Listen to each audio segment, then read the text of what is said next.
It was Wednesday evening when I first thought that my world, my safe and sane world, was not what I thought it was. I returned from work a little early. I heard my wife, Marge, walking around our upstairs bedroom and decided to go up and say hello. As I walked down the corridor, I heard her talking to someone on the phone. As I got closer, I heard her side of the conversation. "Yeah, honey, today was great. I really enjoyed it." "What? Since when does she like her job?" Our bedroom door was ajar, and I looked inside. She was undressing while talking on her cell phone. She took off her skirt and put it on the bed. I noticed she was wearing black lace panties, which I had never seen before. I was about to go in, but then she said, "I need to go. He might be home soon, and I need to take a shower. We'll talk tomorrow. Bye, handsome." She put the phone on the charger and took off her blouse. She was wearing a black lace bra.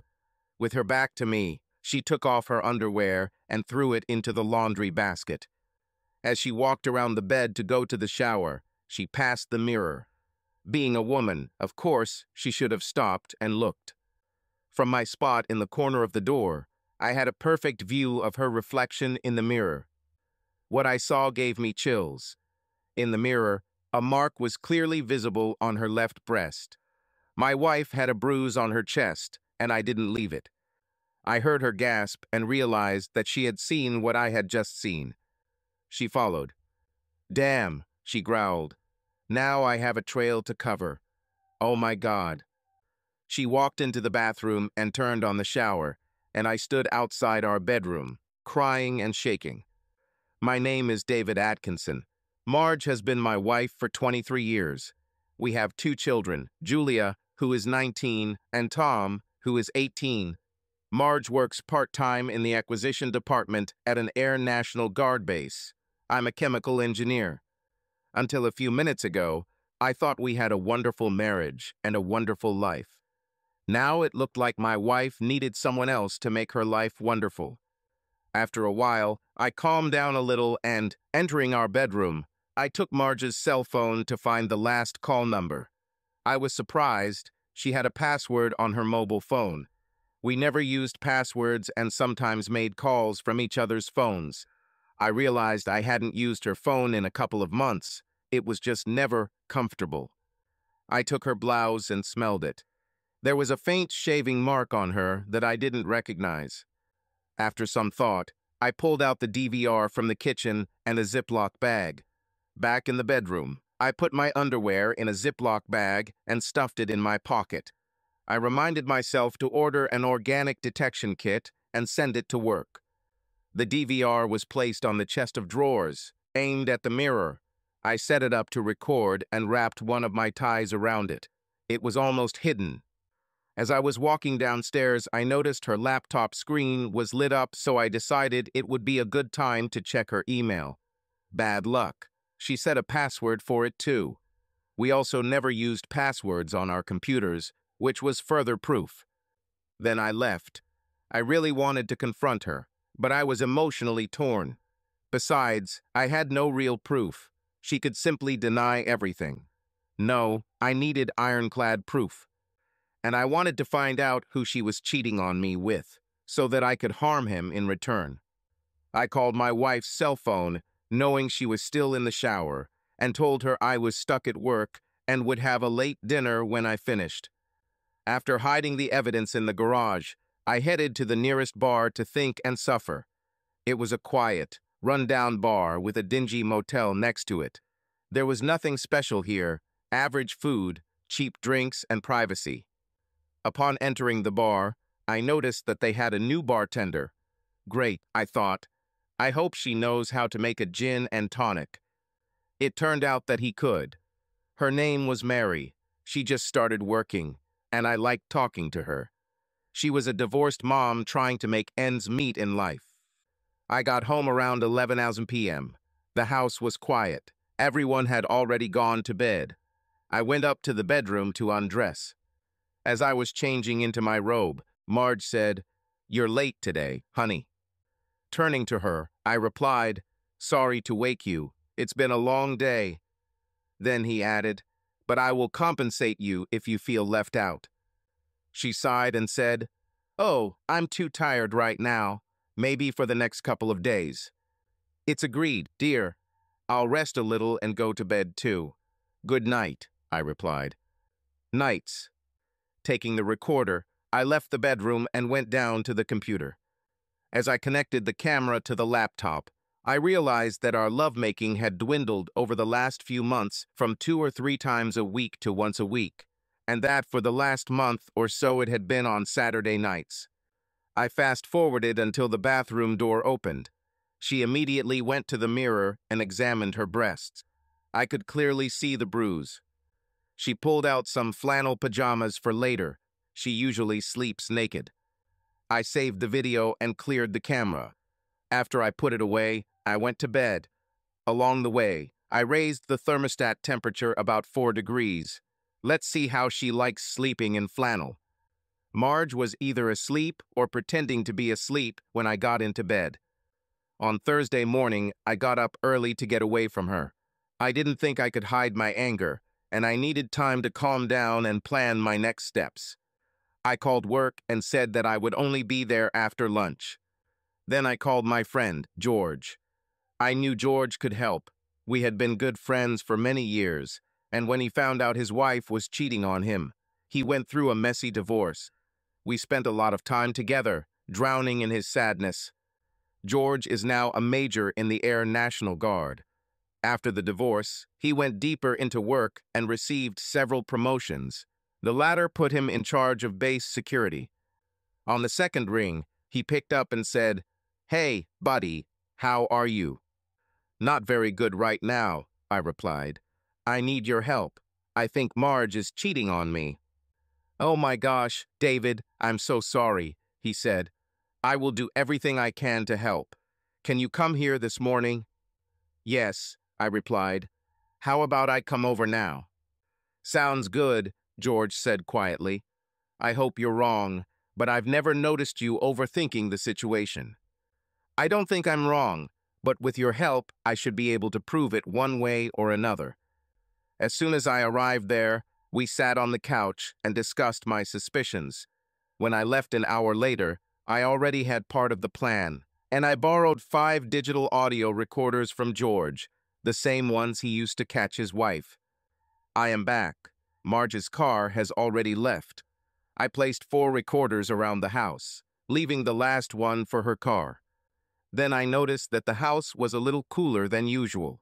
Checking the thermostat, I saw that she had lowered the temperature. I assumed she had a hot night. Deciding to look around a little, I began to carefully check her closet. The first thing I noticed was that there were several outfits that I had not seen before. They were more daring than usual. Perhaps she bought them, but then didn't feel comfortable wearing them in public, I thought.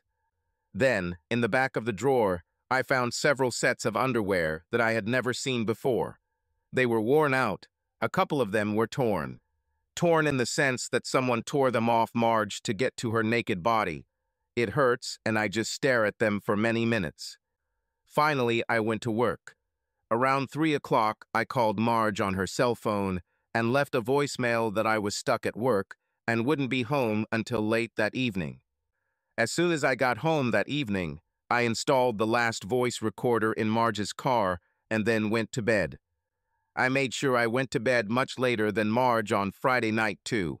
She was either asleep or pretending. I checked the audio recorders on Friday night, but didn't hear anything interesting. As usual, I quietly made the kids breakfast over the weekend.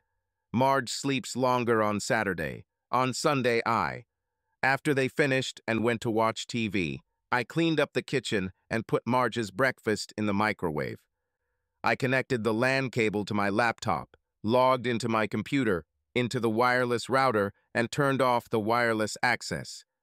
I then left Marge a note pointing out the microwave and told her I would be outside while I went out to start cleaning the backyard. About 2 hours later, Marge came outside and complained that her laptop couldn't connect to the internet. We went inside.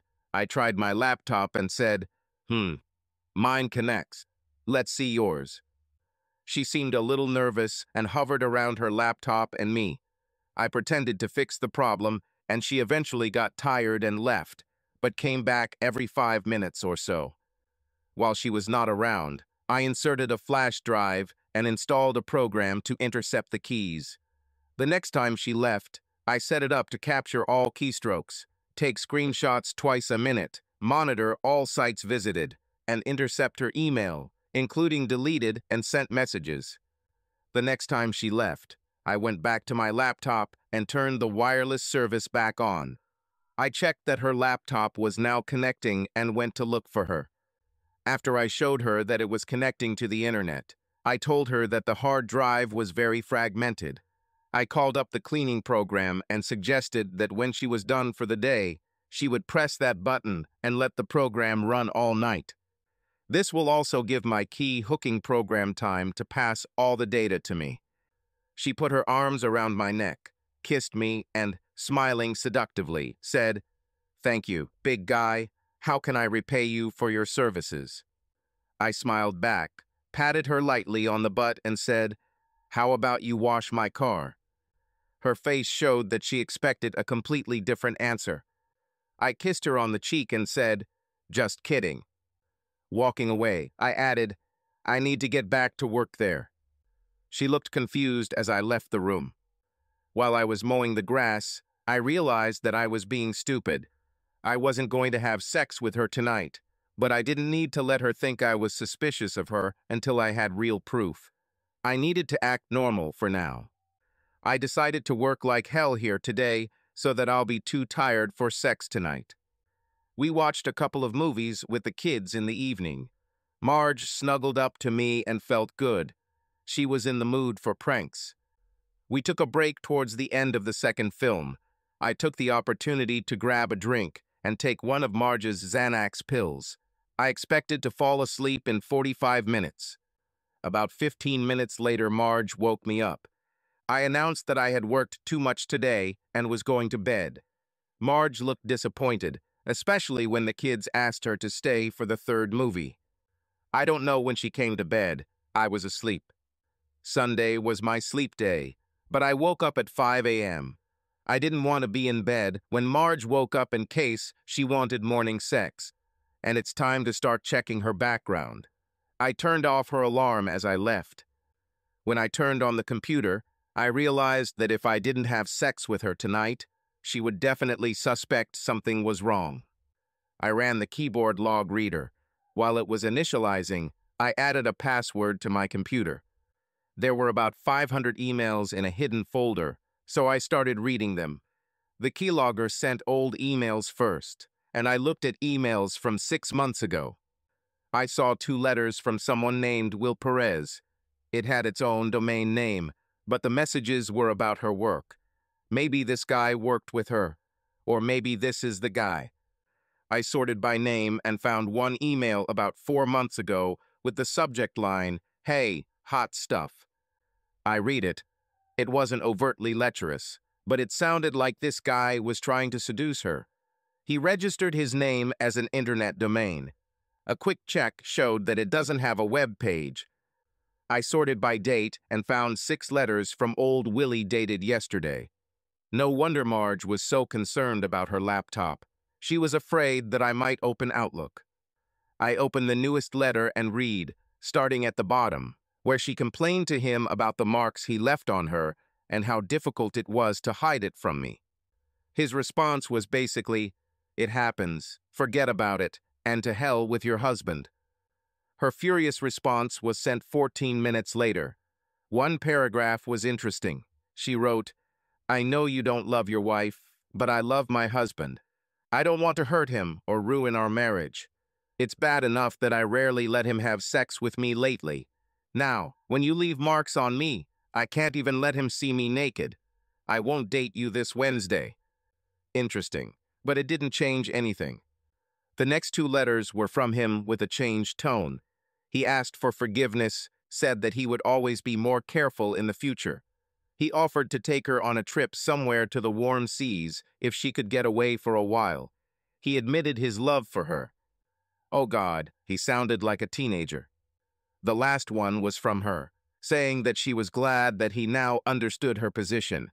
She will go on trips only with her husband and will not meet him this Wednesday. She added that she expected the marks to heal in a week, and then she would be busy making amends to her husband. Other letters provided more information. They had sex for about 2 months. They met at a local motel where his company kept a room for rent, ostensibly for his long-distance salesman to stay there when needed. One letter gave her directions to the location, saying the company had rented room 187 for 2 years. This was the motel across from the bar I was at the other day. Then a new letter arrived from him. It was in response to the letter she sent last night, and I was shocked again. She wrote to him that she couldn't do without him this week and that they would meet on Wednesday at 13. She insisted that he be more careful this time. His response was full of enthusiasm about how wonderful she was and how he would do everything wonderful for her. I decided right then and there that they would both pay for their actions. I needed to plan some activities, and I would need George's help. I forwarded the most helpful emails to George and started preparing breakfast. Marge came down around 9:30 and thanked me for letting her sleep in the morning. I said it was only fair since I fell asleep so early last night. She hugged me and whispered, "Don't work too hard today. Honey, I need you to work hard tonight." I ignored the second part and said, "I'm almost done there, only a couple of hours of work left." I walked away saying, "I better get back to work." As I was leaving, I looked back and saw a worried look on her face. She quickly changed her expression when she saw me looking at her. I said, "Scream if you need anything, darling." She answered weakly, "Okay." I was cleaning out the garage when George called. First, he asked if I could talk now. I went outside and told him yes. He said, "I have read the letters. I am so sorry." "Thank you," I said. "I feel bad, but at least now I know." "You know, and you have some evidence, but it has not yet been proven in court," he noted. I replied, "I know. Maybe I can take some photos of her entering or leaving the motel." "We can do a lot more if you want. You just can't use the evidence in court," he said. "Tell me." "I conducted several criminal investigations at that motel over the years. The owner is a nice guy who doesn't want criminals or drug addicts hanging out there. I can call him tomorrow and get the key to that room from him as part of my ongoing investigation," he replied. "We'll have to find out when Perez won't be there, and then we can set up the same hidden cameras I used to catch my sneaky ex," he explained. I firmly said, "Yes, I want to do this. Not just to catch her, but because I want to get to him. Can you also see what you can find on him?" "I'll start doing this first thing Monday morning. Let's see if we can install the equipment on Monday or Tuesday. We'll need maybe an hour," he replied. We talked for a few more minutes. George explained that the equipment is triggered by sound and movement and will transmit data to a receiver, which must be within 30 meters. He intended to place the receiver in a service room somewhere. When I need to retrieve the data, I simply need to drive to the motel and activate the receiver in my car. The first receiver was also a transmitter. On my signal, he will upload his data to me and then clear his memory. It may take up to 2 hours to send the entire day's data. The rest of Sunday passed without incident. I found myself really looking forward to sex tonight. I came to the conclusion that even though Perez had tarnished it, there was no reason why I couldn't still just use it. Marge whispered, "David, I love you." She then burst our bubble by adding, "You're the only man in the whole world for me." I kissed her a few times before standing up and saying, "I'm going to go wash up. Rest, baby." When I walked into the bathroom, I was furious. How could she say that? Knowing that Perez was also in her world, how could she, after the most tender love in a long time, lie in our marital bed? A conscious lie she chose to tell. When I emerged from the bathroom, I was pleased to find that Marge was already snoring lightly. I carefully lay down on the bed. Monday morning, I woke up early and noticed that Marge had put on her flannel pajamas sometime during the night. I left the house before anyone woke up. I called the office on Monday morning, told him I wouldn't be there today, and went to see George. He told me he called the motel manager and got some information. It turns out that our lover got involved with several women at once in his love nest. I'm sure he thinks he's smart for having a regular number to use, but he's dumb for using the same room. George also said the manager thought Perez was a jerk who harassed staff. The latest information was that Perez works in the room a couple of days a week, but is rarely there before 11 a.m. "Well, let's take our things and go," said George. We loaded the equipment into George's van and pulled up to the motel 10 minutes later.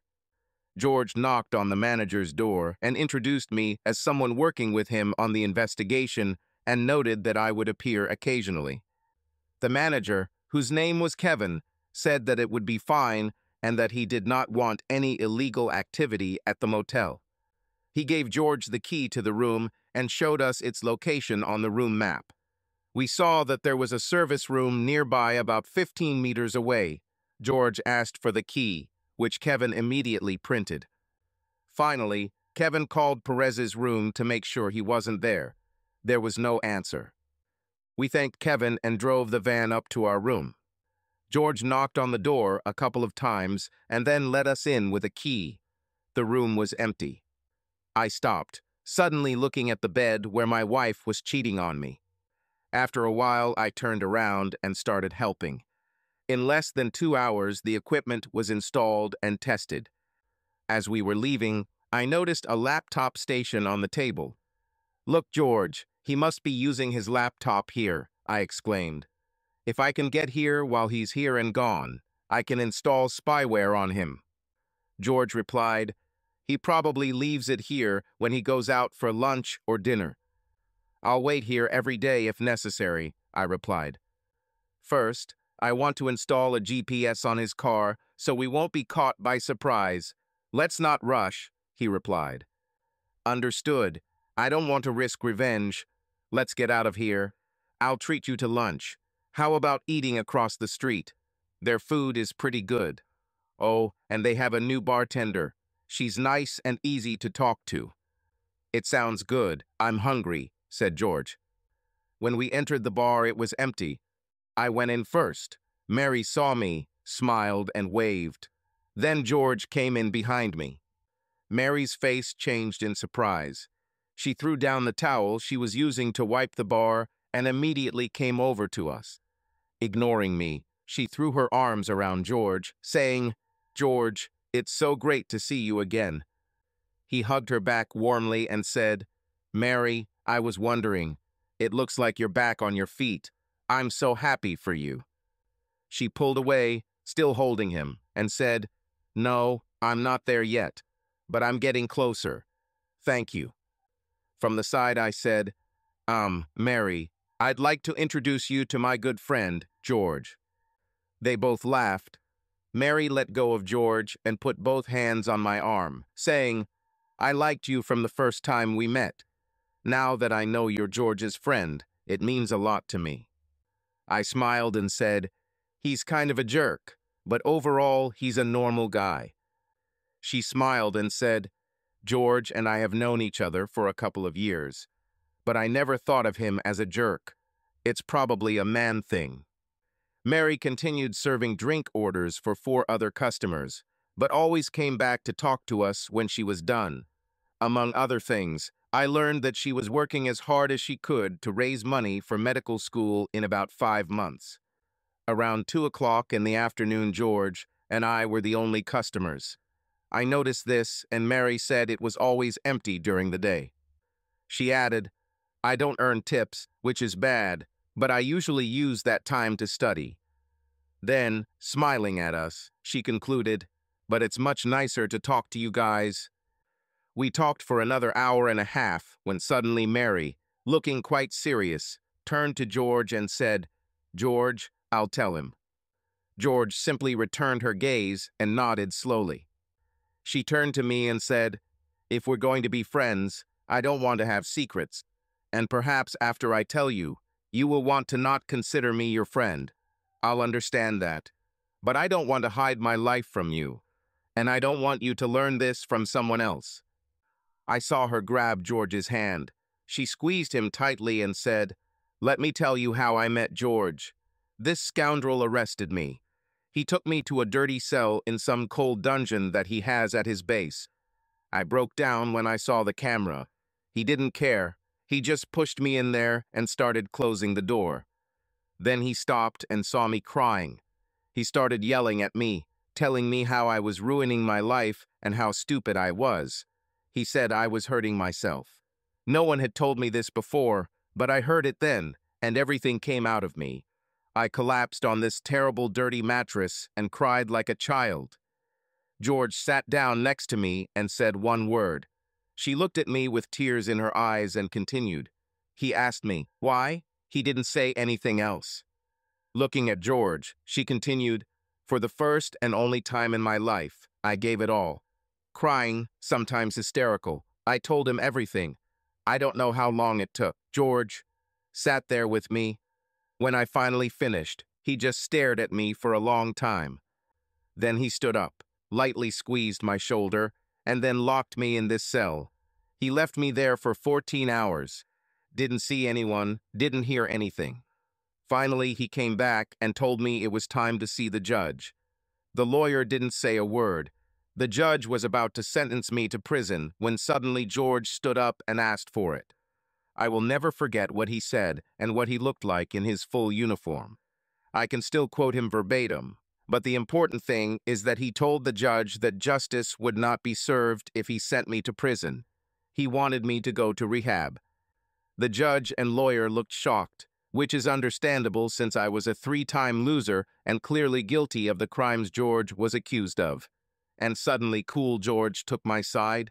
After some hesitation, the judge gave me a chance of 90 days of rehabilitation, and if I failed, 4 years of hard labor. I grabbed him. Looking back at George, she said, ever since George arrested me, I haven't fallen again. Stepping back and looking at both of us, she added softly, George, David, I don't walk the streets anymore, but I'm still a slut. This is the only way I can raise money for school and provide for my daughter. But if you two don't want to talk to me anymore, I'll understand. I'm sorry, George. She found herself being hugged by both sides. George said, as long as you keep fighting, I'm on your side. And you will succeed, I know it. I added, Mary, I'm glad we met, and I'm glad to think of you as my friend. It was good that the bar was empty and we were in a dark corner.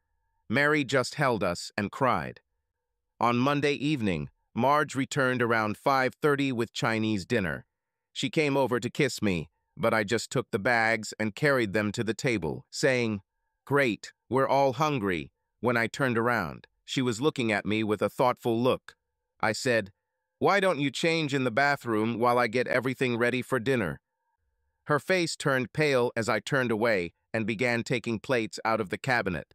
Whatever she was about to say got stuck in her throat. Dinner passed quietly. The children noticed, but said nothing. Marge wasn't too hungry, but I made it a point to eat a lot. Marge tried to start a conversation several times, but I mostly ignored her. Then I realized I was being stupid and giving away my cards. Sex last night was just normal for me, but I made it special for her, and she probably still felt good about it. My behavior now was simply cheap, and I didn't want her to call it quits before I had proof. I pretended to shake off my thoughts and said, Sorry, that's it. I got distracted by a problem at work and brought it home. Let's start from the beginning. How was your day? We chatted during dinner with a semblance of normalcy. I tried to smile at Marge a couple of times and be attentive to her. Marge went to bed before me. I raised the thermostat about 5 degrees. After an hour of waiting, I checked the voice recorders, but again found nothing interesting. I went into our bedroom. It must have been about 25 degrees Celsius there. I got ready for bed, lay down in bed, and turned away from her without saying a word. She said quietly, Good night, dear. Without turning around, I said, Why are you wearing that flannel sweater? It's not cold here at all. She was silent for a minute and then said, "Honey, I'm just cold, that's all." I decided to insist. I turned to her and hugged her. She returned the hug. She was really sweaty. "You feel bad?" I asked with concern. She replied, "I don't think so. I've just been feeling cold at night lately." I reached out my hand to her untouched breast and, stroking it, said, "I know a couple of ways to warm you up." She stiffened, sighed, and said, "David, I'm sorry. I'm just too tired." I turned away and said, "Okay." Marge snuggled up and cuddled up to me, saying, "Honey, yesterday was absolutely wonderful, but today I'm too tired. Listen, I have an easy day on Wednesday. I'll have a blast on Wednesday night." I just muttered in response, "Okay." After a few seconds, she pulled away and returned to her side of the bed. Tuesday morning dawned cool. I left at the usual time and went to work. George called to say that he had installed a GPS on Perez's car the night before and had given me the website and login information. I checked the site. It showed that he was in another part of the city. Deciding it was time to check the voice recorder in the bedroom, I told the office that I would be back in a couple of hours and drove home. Marge called her best friend Ashley on Monday morning. Almost immediately, Marge told her that she had incredible sex that weekend. Ashley exclaimed, "Did you see Will this weekend?" So Ashley knew. I wonder if her husband Mike knew and didn't tell me. Creep. No. With David, it was Sunday evening. I wanted to have sex with him on Saturday night like usual, but he had been working in the yard all day and was too tired, Marge replied. She continued, "But Sunday night was amazing. It was absolutely the best sex I've had in years." "What was different than usual?" Ashley asked. She thought for a moment. "Don't know. We didn't do anything new. Also, David gave me a wonderful massage, and he used his fingers a little more. His touch was perfect." Ashley said, "Wow, better than sex with Will?" "Oh yeah, making love with David is always better. It was super better this time," Marge replied. "Then why are you having fun with Will?" Ashley asked with a smile in her voice. "That's different," Marge replied. "David makes me love. I feel so protected with him. Will is just sex. It's nice, but I would never want David to treat me like that. But both are good." "I know that doesn't make sense, right?" "It makes sense to me, friend. It's excitement, raw passion. Oh, I know. That's why I started dating Brian Sears last year." "Your mother. Ashley is also a cheater. Should I tell Mike and risk ruining his life? It would be wrong." Then I remembered that I thought he might be a scoundrel for knowing and not telling me. He would want to know, as would I. I'll give him a copy of this tape after I deal with Perez. Ashley's next call was earlier this morning. Their conversation had a different tone compared to Monday. Marge called and said, "Hi, Ashley." Ashley sensed Marge's tone and asked what was wrong. David noticed that I wore flannel sweaters and closed the bathroom door when I changed clothes. He asked me about this when he got into bed. I told him I was just cold, but Ashley, the room was hot as hell. I was sweating all night in these heavy flannel sweaters. I don't think he believed me, but he didn't say anything else. Then David wanted to have sex, but I couldn't risk him seeing the bruise. On Sunday, I took out the night light, but David fixed it, so I said no again. He was upset. I tried to make up for it by saying I'd take it off on Wednesday, but he didn't seem too happy about it. We were lying down, and there was a wall between us. And the worst part is that I kept thinking about Will, not David. I closed this file and saved it. I didn't need to listen anymore. After browsing the internet, I ordered an organic detection kit and sent it to my office. Then I went to the motel. Perez's car was at his room, but it was lunchtime. I went to the bar. Mary wasn't working, but I saw from the window that Perez was sitting in a booth, looking at the menu. I decided now is the time. I walked up to his motel room door and knocked. Without waiting for an answer, I used the key to open the door. This time I ignored the bed and walked into the other room, where I saw Perez's laptop turned on with the QuickBooks screen open. I took out my flash drive, inserted it into the computer, and installed the keylogger program. This time I didn't take screenshots, but I checked all emails, all websites, all keystrokes, and all data, including accounting data. If he was doing something that I could use to hurt him, I would find it. I then activated his remote desktop client and made sure the correct port was open on the motel network. It was like that. Finally, I went to one of the sites offering a free lightweight version of the remote control program and created an account under its domain name. I installed their software that would allow me to control his laptop from anywhere, and I could see his desktop on my monitor. The site records the IP addresses of everyone who logs in, so it will show that it was installed from the motel network. I removed icons from the desktop and system tray, as well as from the start menu. I then returned to the QuickBooks screen and exited from there. I went back to the office and worked for a few hours. Coming home in a good mood, I was cheerful and helped the children and Marge. She looked worried when I came in, but was relieved to see that I was acting normal. Around 10, she said it was time for her to go to bed. I told her that I needed to finish work and would be there later. She replied, "Great, see you in the morning." Yes, just wonderful. I thought, get enough sleep so that you can service your lover tomorrow. I had a lot of data to sort through. Today's recordings, all the files from the bugs, all the files from Willie and Marge's computers, data from the phone wiretap. But it's not tonight. I downloaded the data from the dash cam in Marge's car and put it back in her car.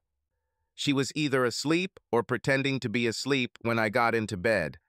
I settled as far away from her as possible and fell asleep, thinking about tomorrow.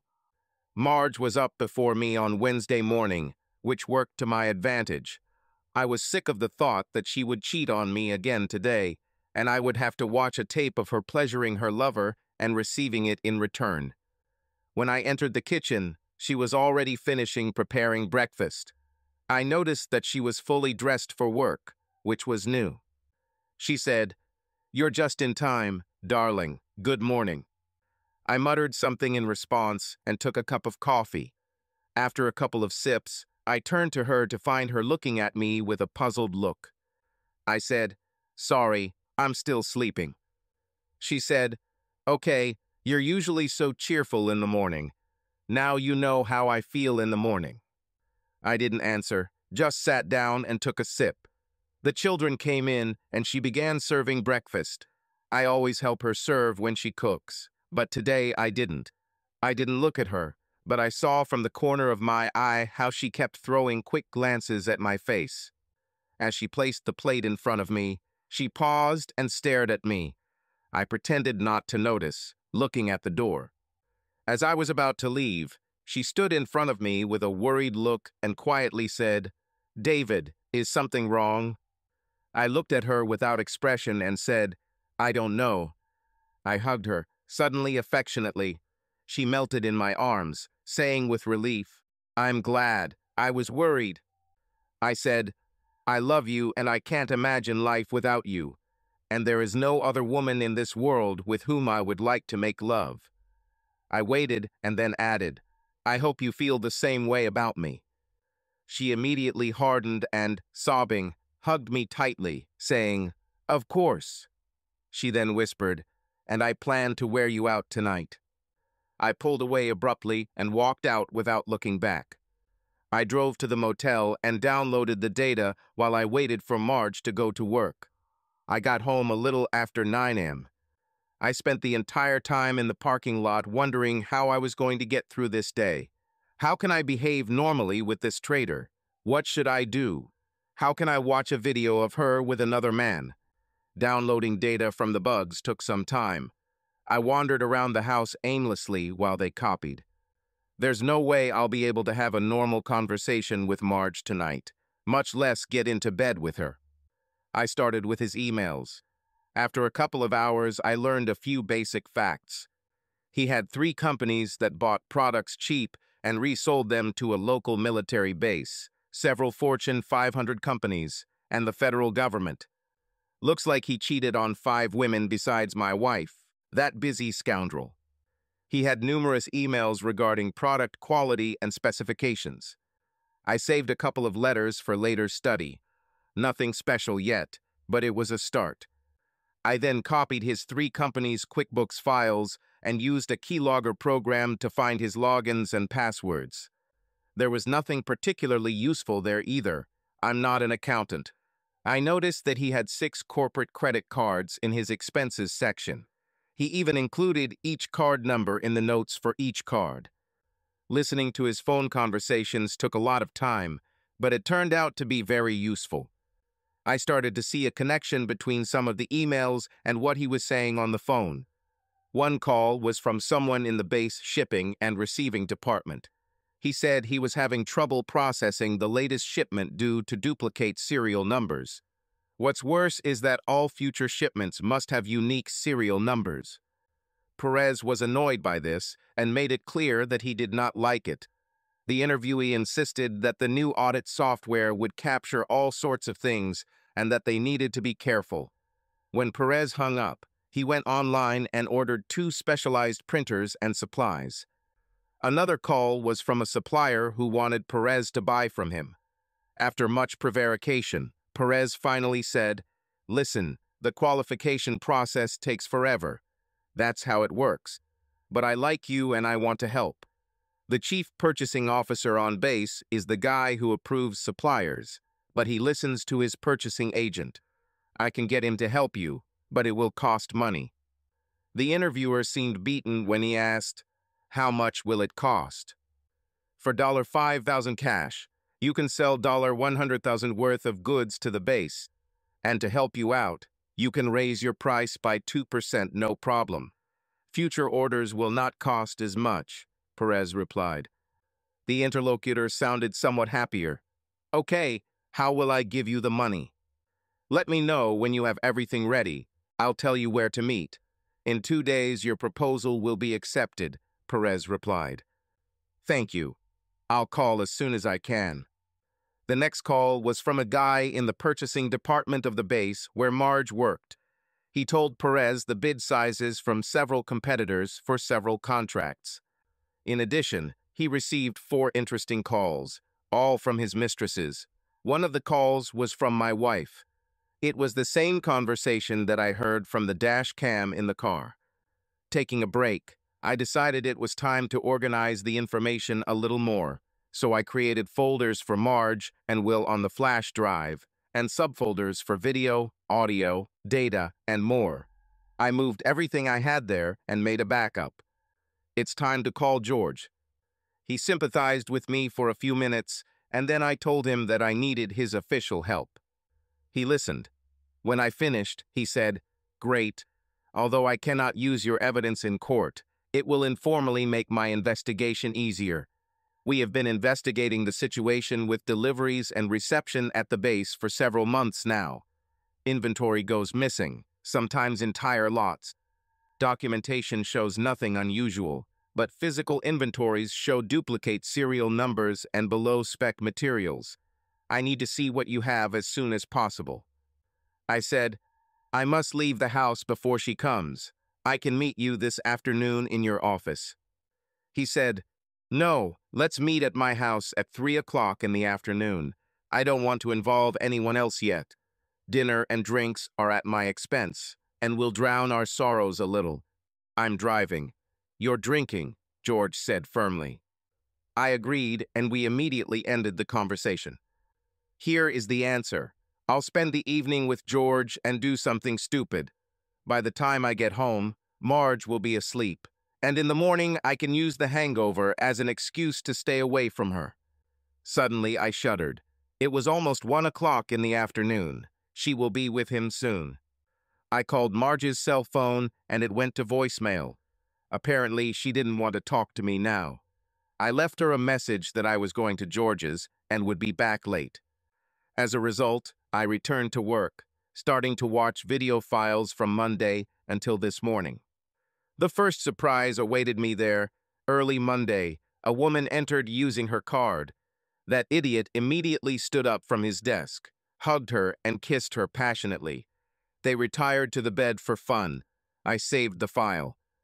On Tuesday morning, he slept with the maid. On Tuesday afternoon, another maid knocked on his door. I copied the scenes for later use. It was time to meet George, so I made another full backup, creating an extra one for George.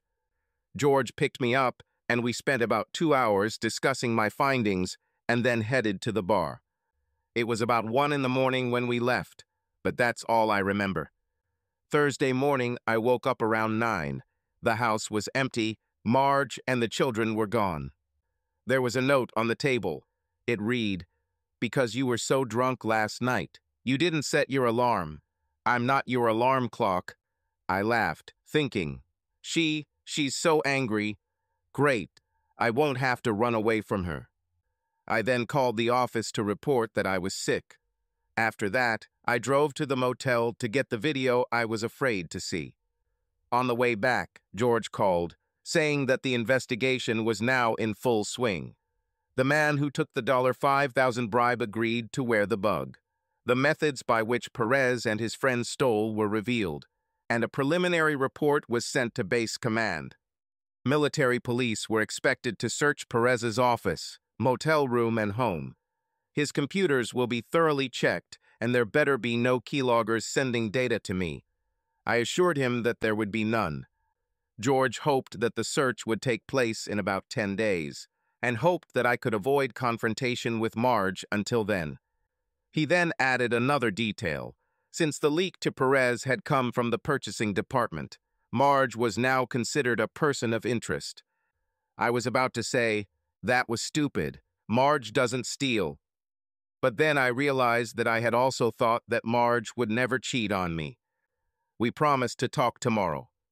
I arrived home and downloaded the data from the motel as well as from my home computer. Then I started looking at the Wednesday data until 12:30, but then I stopped. Next, I checked his email and found emails that appeared to be from 2 other suppliers who had bribed Perez. I forwarded them to George. I found several letters from his girlfriends. Some of them indicated dates and times when he would have them. I noted these points because Perez would be too busy to notice that I was taking control of his computer. Finally, the time has come. I couldn't put off watching Marge's video any longer. I fast-forwarded until he came to the door and my wife walked into the room. I finally started playback and watched them hug and kiss passionately. Besides how she reminded him to be gentle, they didn't say much as they undressed each other and rolled around on the bed. Thursday evening was quiet. The kids were out. Marge and I were going about our business without much communication. After everyone went to bed, I replaced the data recorder in her car and copied it. I couldn't resist checking the data from the machine. I was sure she was talking to Ashley on the way to work. Marge wouldn't call from the house phone in the bedroom because I was hungover and sleeping there. And she wouldn't ring the bell in the kitchen because the children could come in at any moment. Sure enough, Ashley called Marge asking how it went. Marge said, "Will was fine. I forced him to be more gentle. He's still a bit rough, but he enjoys hanging out with me." "What about David?" asked Tycho Ashley. Marge sobbed. "Nothing. He went to get drunk with one of his friends. He came home late, stank of alcohol, and fell into bed without saying a word to me." "What were you doing?" "What could I do? I lay there seething with anger while he snored. In the morning, I turned off his alarm, wrote a sarcastic note, and left." Ashley noted, "You know, sometimes, every now and then, a lot of us go out and get drunk. It seems like it was the wrong time." "No," Marge sobbed again. "I hinted at him about sex several times last night. Yesterday morning, I told him I was going to wear him out tonight. He didn't say anything, just went to work. He didn't even say goodbye." "Do you think he suspects something or knows something?" Ashley asked. Marge said, "No, how could he? I meet Will when David is at work. No, I think David is angry that we've been having sex once a week for a while now, and he's trying to get revenge by neglecting me. That's a far-reaching assumption, my dear. I saved this conversation, thinking, God, I made her angry, and I won't have to pay for it. Thursday night, Marge made sexual advances, but I ignored them. It was almost 2 in the morning when I went to bed, and she was already asleep. Sorry, Ashley, you were wrong. I got up early on Friday and went straight to work. Left around 3 with the organic test kit and stopped at a motel to get the video for Thursday and today. Mary didn't work at the bar, but I had a drink while I waited for the data to load. When I got home, I started copying the files into their storage and then used the test kit. The results were positive, although it didn't change anything. I had plenty of time to watch the new videos, and again, I was shocked.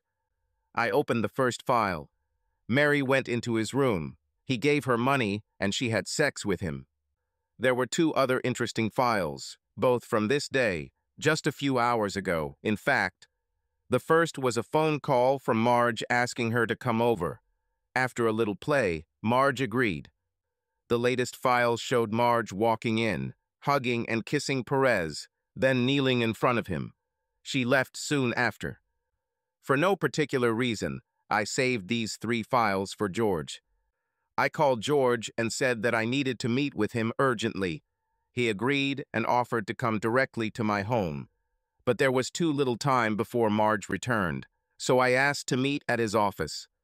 10 minutes later, he opened the door for me. I didn't go in, but I handed him the flash drive and said, George, there are 3 files on this drive. The first one is the most important. I'm sorry you have to watch this. I'll be waiting in the car when you're done. Almost an hour later, George opened the car door and sat in with me. Threading his seat belt, he said, to the bar, James, I don't need alcohol. I need answers, some from Mary. Mary was sitting at the bar, although she wasn't working. When she saw us, she waved at the bartender to give us a couple of gin and tonics. After he placed them in front of us, she hugged George and squeezed my hand before saying, Hey guys, always nice to see you. I thoughtlessly said, Hi Mary, nice to see you. George looked at her and said, Mary, what happened? Her face scrunched up and she replied, George, you were right, as always. I contracted sexually transmitted diseases. This is why I can't work in a bar. I'm infected and don't want to risk infecting others. I don't worry about school anymore. I'll just cope as best I can without the nurse. My phrase, you will graduate, beat George's words.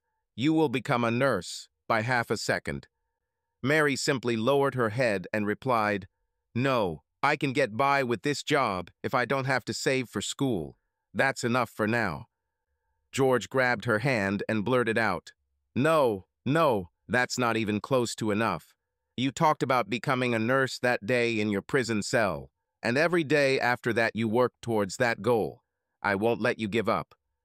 I added, We'll find another way, Mary. She looked at both of us with tears in her eyes and said, I couldn't ask for better friends, but I cannot and will not ask you for help. That would be using our friendship. George and I looked at each other before I said, Okay, you're not asking, and since you can't stop us, the topic is closed. We will contact you. We all laughed, and then I continued. George, I asked, aren't there going to be vacancies on the base soon? Before he could answer, Mary became serious again. Guys, she said, there are 2 more things I need to tell you. First, I know you follow Will Perez. I can see the door to his room through the front windows of the bar, and I hope you arrest him soon. George nodded with a straight face. The first thing I did when I found out about my illnesses was that I looked in to see him. I gasped and screamed, Why? She growled at me, because it was the only way to hurt him. It was about midnight when I went to bed. Marge was asleep, and now George knew all my plans. He was also going to see if Mary could get a job in the base's purchasing department. Several places should become available there soon. Saturday passed quietly. Marge and I didn't talk much. We had a normal movie night, but when I arrived with the drinks, Marge was sitting in the center of the couch with Tom and Julia sitting on either side of her. Usually Marge and I sit next to each other, and the kids sit next to us on the couch. I sat down in the chair, noticing that Tom and Julia looked uncomfortable while Marge looked smug. Marge went to bed early. I used this time to check the voice recorders, but found nothing. She had one letter from Perez thanking her for the visit on Friday and looking forward to next Wednesday. We didn't really talk on Sunday. We simply followed the inertia of ordinary life. I went to bed a little earlier than Marge and noticed that she was still going into the bathroom to change into her pajamas. She should have known that her lies and betrayals had us both of us into a downward spiral. She got into bed without a word, but roughly enough to make sure I was awake. I didn't say anything as she immediately turned away from me. This worked to my advantage. On Monday afternoon, George called and said they were planning to conduct the raid the following Monday morning. He added that he hoped I could leave Marge alone this week so as not to scare Perez off.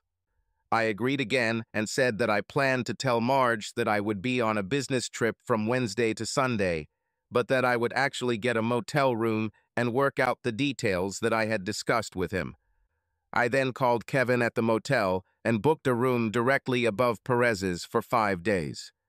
Monday night at dinner, I told Marge and the kids that I had to leave on a business trip on Wednesday and would be back on Sunday.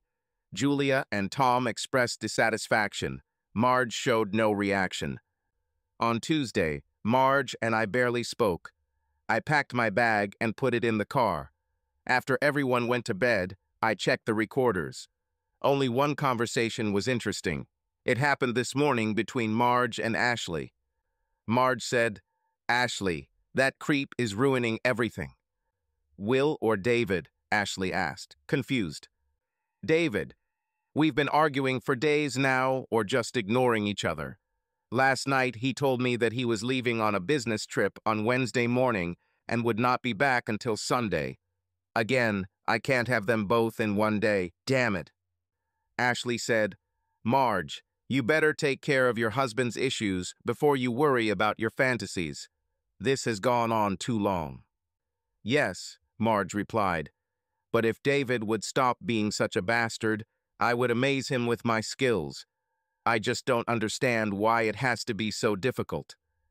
"Great, she's cheating and it's my fault. I saved the file anyway." I left early for work on Wednesday, but left around noon to check into a motel. I took the video receiver out of my car and installed it along with 2 laptops in the room. Over the next few days, I will have access to the live feed as well as the internet.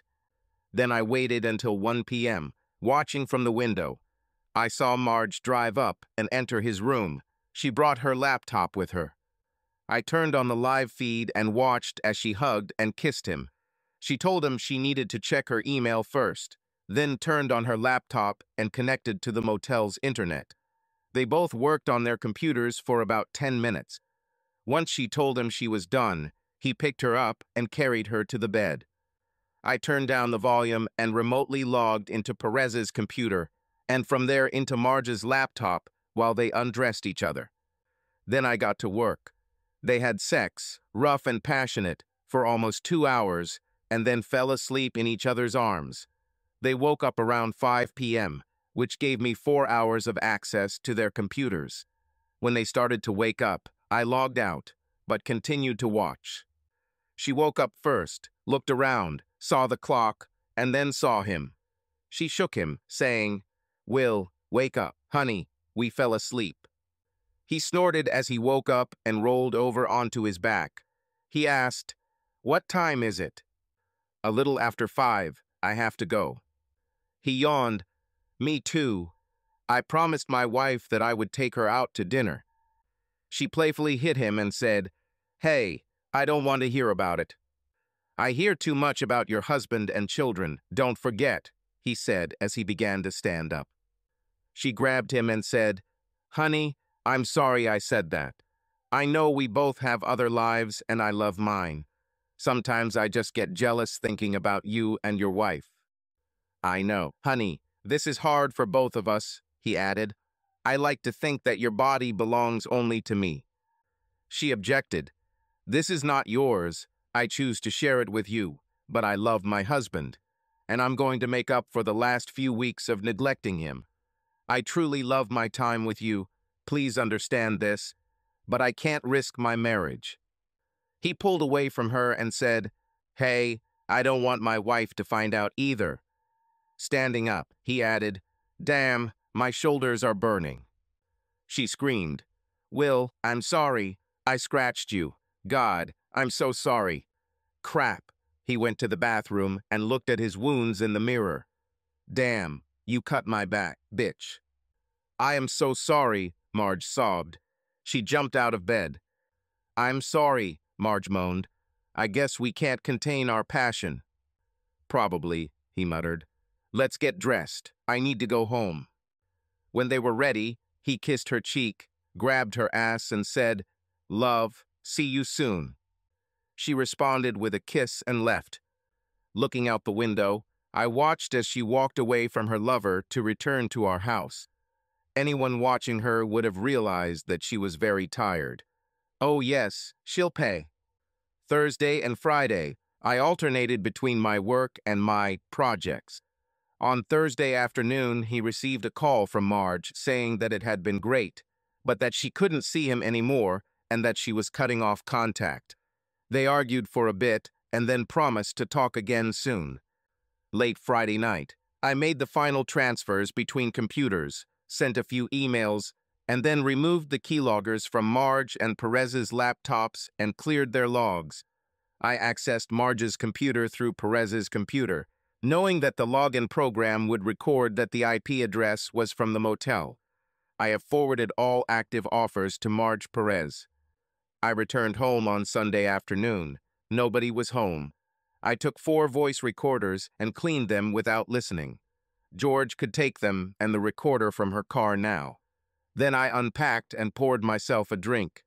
Julia and Marge returned home soon after visiting the grocery store. Tom arrived while we were doing some shopping, and we had a quiet last evening. I was at work Monday morning when I received a call from our family doctor's office around 11:00. The secretary asked me to come immediately if possible, but it had to be today. I asked why, but she just said that the doctor wanted to talk to me. Dr. Benson picked up the phone and said, David, I really need you to come into the office as soon as possible. I need to run some tests.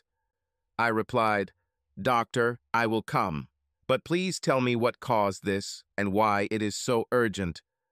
I would prefer to speak in person. I need to know if I should go straight to the hospital for surgery or just update my will. Doctor, you leave me in limbo. He sighed and said, Okay, David, your wife came in this morning feeling sick. Tests showed that she has 3 sexually transmitted diseases. She told us that she didn't have sex with anyone other than you, so it's likely that you infected her and passed on the diseases to her. Doctor, I'll be right there. The usually friendly staff were not so when I arrived. A grim nurse led me into an office and took a blood sample. It was very painful, and I noticed that she was using a really big needle. An hour later, Dr. Benson came in looking puzzled. He began to say, while still walking, David, you don't have any sexually transmitted diseases. I apologize for my words on the phone. I just assumed Marge was telling me the truth, but she wasn't. I understand. Doctor, I'm glad everything is clean with me. I added, Marge and I haven't had sex in a while. Now I know that she cheated on me. I'm sorry. Here is a copy of your test results. Right then my cell phone rang. It was my daughter. I said, Doctor, I'm sorry, but my daughter never calls during the day unless it's an emergency. He nodded as I picked up the phone to hear Julia sobbing into the phone. Honey, what happened? Dad, Mommy just told us that you cheated on her, and now you've given her a disease, she cried. How could you? Julia, I'm at the doctor's now. I don't have any sexually transmitted diseases, I told her quietly. Let me hand the phone to Dr.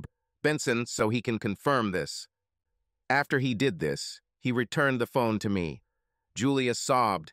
Dad, I'm so sorry that I doubted you. I'm so sorry. Mom was just so cold and matter-of-fact when she said it that we just believed her.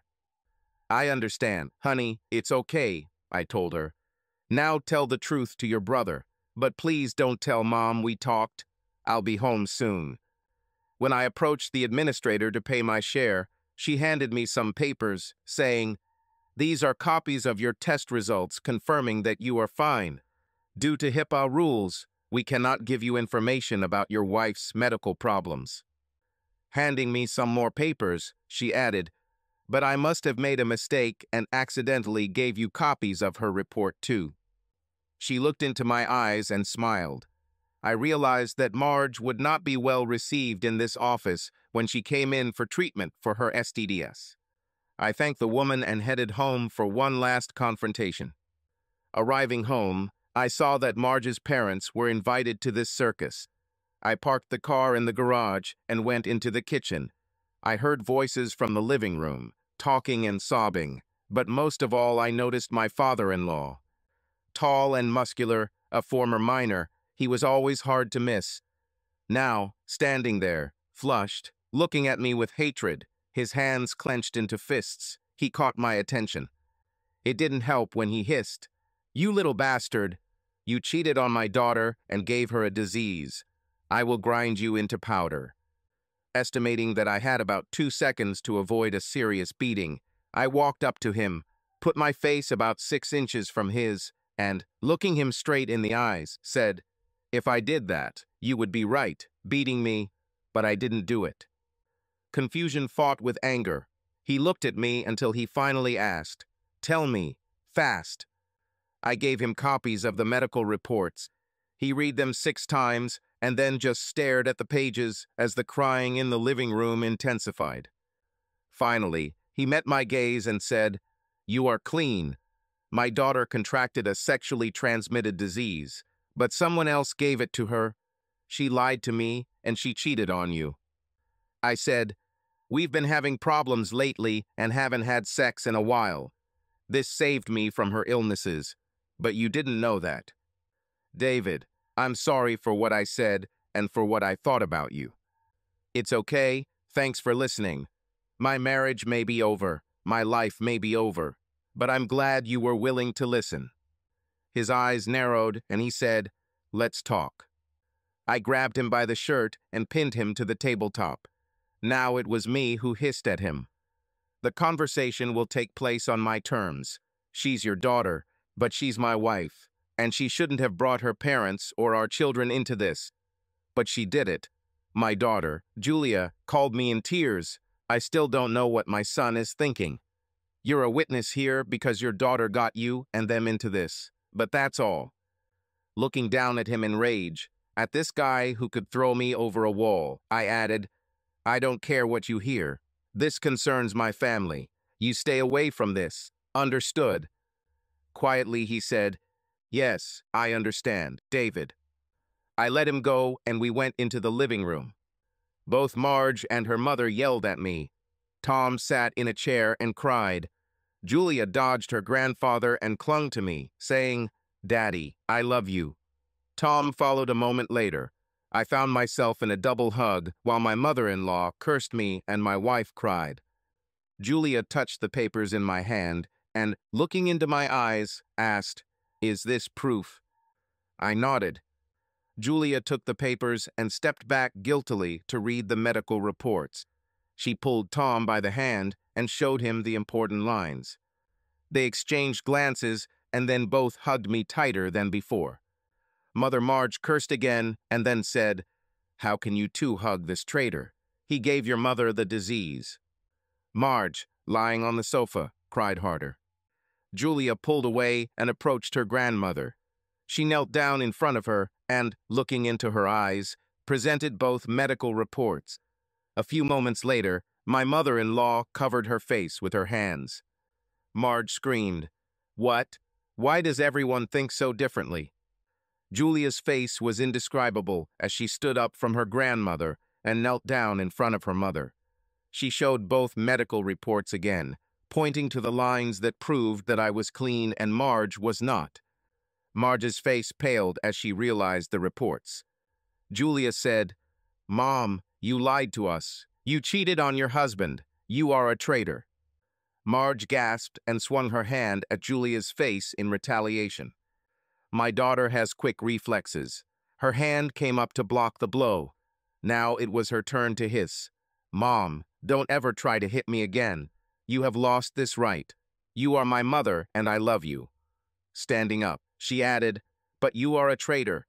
You tried to turn me and my brother against our dad to cover up your activities. I will never forgive this." She came back to me and I was hugged again by both of my children. Marge looked at the three of us and quickly found protection. "Children, your father must have infected me 2 or 3 weeks ago, I'm sure by accident. He must have had symptoms long before me and went to some clinic for treatment. We haven't had sex for a long time. Although I asked David to make love to me, he refused." With puppy dog eyes, Marge looked at everyone except me and added, "I haven't cheated on my husband, and I never will. But he cheated, and now he made me look like I did it. Please believe me. Since we met, I have not had sex with anyone other than my husband." Well, everyone except me and Marge now looked confused. I saw that Marge's father was again thinking about driving me into the floor like a nail. Time to take it to the final level. This is the last chance Marge can come clean, and maybe we can save our marriage. Ignoring everyone else, I stared at Marge and said, "Marge, this is your last chance. I have proof. Please tell the truth, and maybe we can work this out." I hoped she would answer honestly, but she attacked like a bear. "How dare you? You have no proof because I never cheated on you. You're lying to my family. You insult my virtue. Show us your evidence." "Okay, I'll show you," I replied. Marge looked a little less confident as I pulled out my laptop, connected it to my home entertainment system, and quickly booted it up. As it loaded, I thought, well, the revenge I've been working on for the past weeks has already begun for Perez. Now it was about to begin for Marge. I didn't expect 4 innocent people to be involved, but here they are.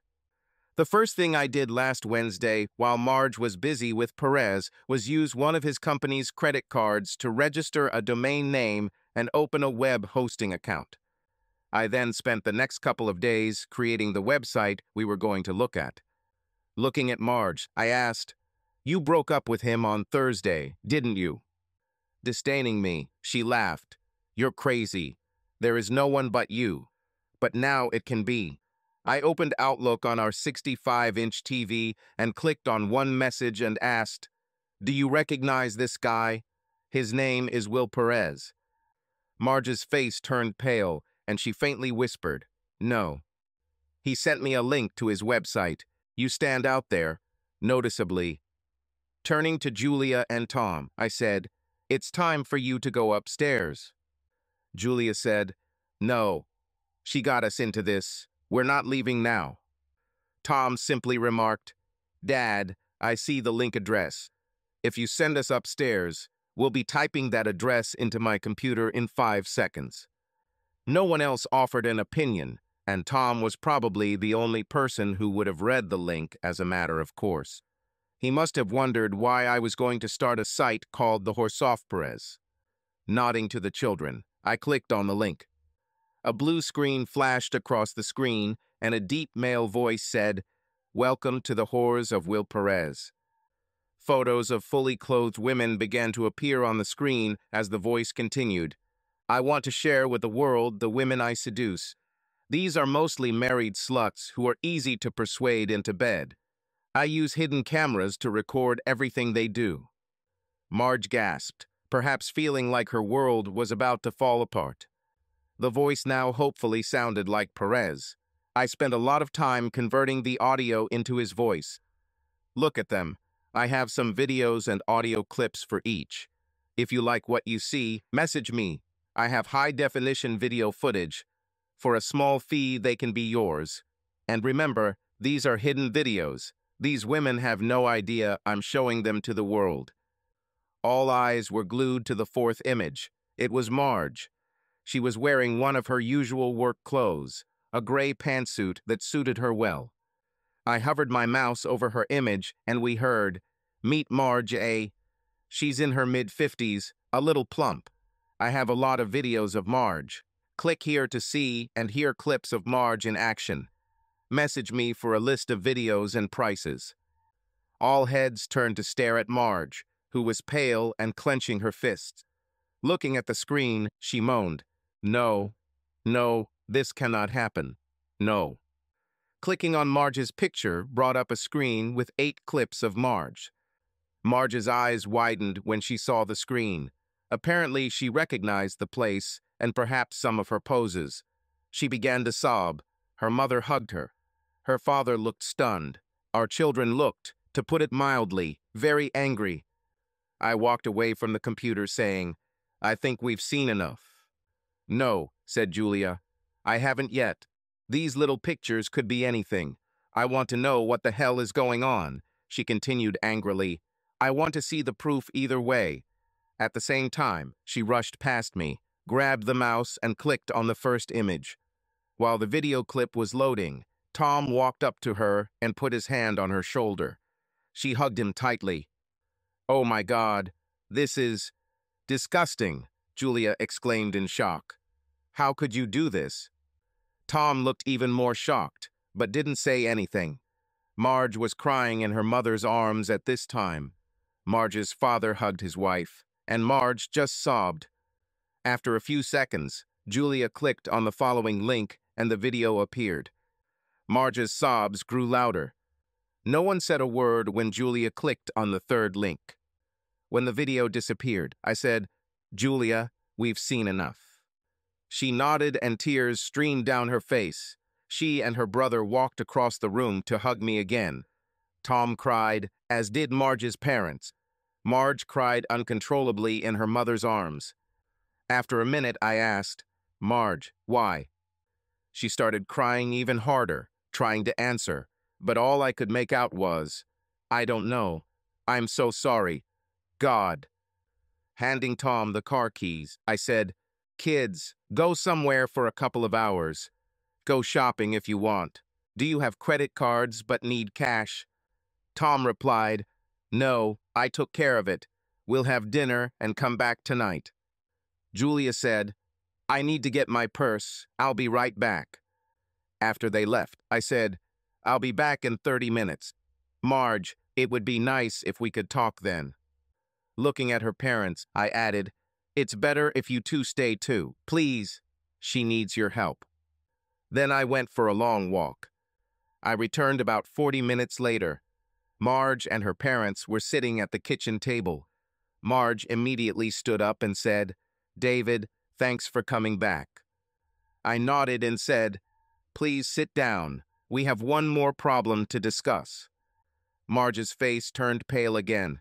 As she sat down, I noticed how red her eyes were. I sat across from her at a round table of 4 and said, "Marge, Perez was arrested today." Her eyes widened again. "George has been investigating irregularities in your office for a couple of months now. It turns out that Perez was deceiving the government and blackmailing his suppliers, demanding kickbacks." 3 people just stared at me. Marge was crying hysterically again. I continued, "His office, his business, and his love nest were ransacked today. In addition, 1 guy from your delivery department and 1 from your purchasing department were arrested." Standing up and walking over to Marge, I added, "George has proof. Your emails to Perez, where you leaked contract details and competitors' prices to him." Marge threw her head up and gasped, "No, I would never do that." Her mother snapped, "How can we believe that?" Marge was sobbing. "The only reason you are not in prison right now is because you are, at least for now, my wife. George is breaking the rules, but if you are not in his office tomorrow morning, they will escort you there." Standing in front of her, I said, "Marge, if you did this, you will be sent to federal prison for a long time." She screamed, "I didn't say that. I know you have no reason to believe me, but I didn't leak any work information to him."